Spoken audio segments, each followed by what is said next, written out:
స్వార్థం వలన వచ్చిన చిక్కులు. ఒక వర్తకునికి ఒక గుర్రము, ఒక గాడిద ఉన్నాయి.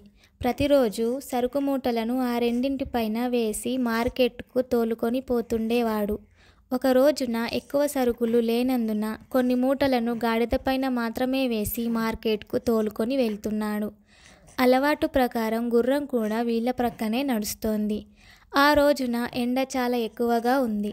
సరుకులు మోయలేక గాడిద ఆయాసపడిపోతోంది.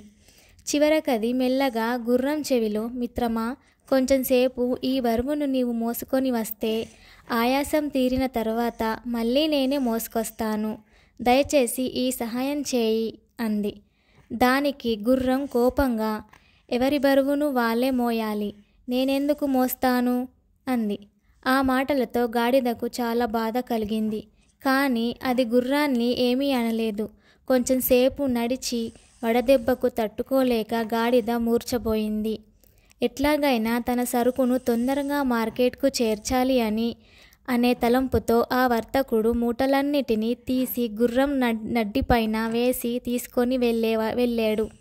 కొంచెం దూరం మోయడానికి బదులు పూర్తి దూరం ఆ సరుకునంతటినీ మోయవలసి వచ్చింది గుర్రానికి.